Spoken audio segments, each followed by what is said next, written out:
Star Wars 7x7, episode 2640.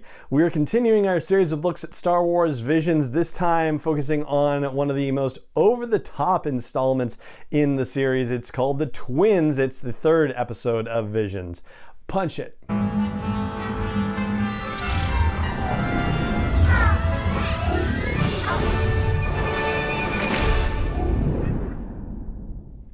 Hey Rebel Rouser, I'm Alan Voivod and this is Star Wars 7x7, your daily dose of Star Wars joy, and thank you so much for joining me for it. So I want to make sure I get this out of the way early, because yesterday I was kind of partway into the episode before I mentioned it, but we are in spoiler territory for this, so if you need that warning, then you've officially got that warning. And we're going to do this the same way that we've done the last couple of episodes, which is to focus on sort of 5 top takeaways from this particular Star Wars Visions installment, and we're going to weave in some insights from the filmmakers from that filmmaker featurette that they have that goes along with the episode.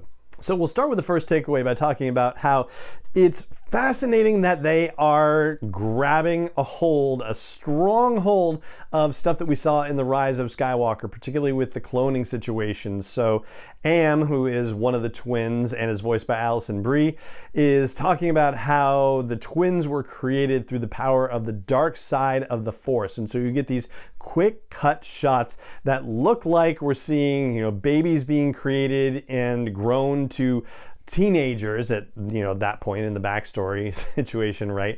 In what look like cloning tubes, basically. They almost look like Bacta tubes as well, but I think the idea that you're supposed to take from this is that they're cloning cylinders, and the people around them are masked and robed, and it looks very much like, anime type versions of the Sith cultists, the Sith Eternal that we meet in The Rise of Skywalker.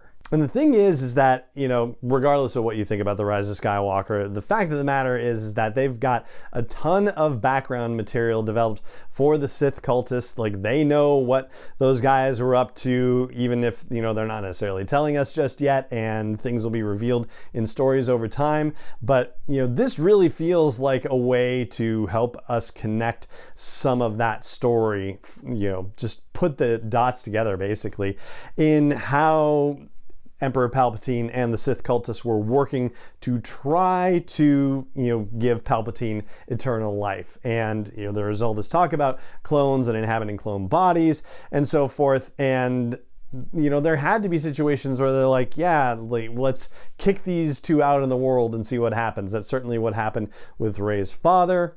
And it even happened with Supreme Leader Snoke, right? So you have to imagine they weren't the only two that were ushered out into the real world of the galaxy, and just to see how they do. And certainly also Palpatine has demonstrated a history in the past of saying, okay, well, maybe this person is good enough to be my apprentice, but they won't always be, and so I'm gonna tinker around and experiment with other people, other ideas, and make sure that I've got the absolute top-notch apprentice.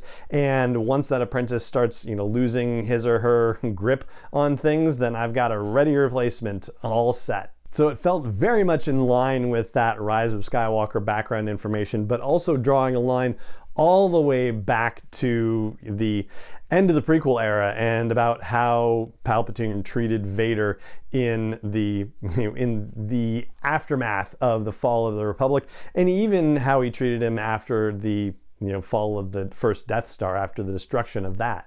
As a second takeaway, though, I gotta say, the influences, even if they go that far back, are definitely sequel era based. From the First Order design of the Stormtroopers to the sort of pseudo Kylo Ren type masks, to the fact that they've got this hyper cannon, which is a kyber crystal powered cannon that can blow up a planet. So they've definitely miniaturized the Death Star tech. You've got that long, narrow bridge that overlooks a chasm with no safety railings. That's very much like where Han and Kylo meet in The Force Awakens. And of course, you have the moment where that one Star Destroyer is split in half by a lightsaber in an effect that is very reminiscent of the Holdo maneuver that Admiral Holdo performed to help the Resistance escape from the First Order in The Last Jedi. And speaking of that particular maneuver in the anime, my third top takeaway would have to be the fact that this is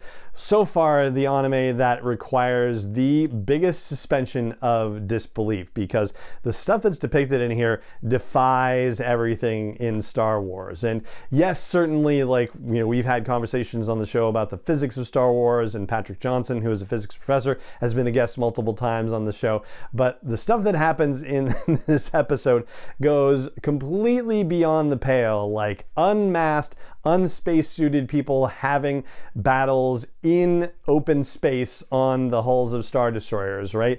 And riding an X-Wing and wielding a lightsaber without any kind of flight suit, and then standing on the outside of the X-Wing as it goes into hyperspace. I mean, yes, so it's described as being completely over the top, bombastic, like the action is just absolutely crazy and wild, and it's kind of the point. In its way, I feel like it's almost operatic at that level, which makes sense because Star Wars is a space opera. And so, yeah, they really lean into that with this particular installment. Oh, and I want to circle around to the homage situation and the fact that it's very sequel era focused in terms of its visuals. And I think there's actually kind of one exception to that.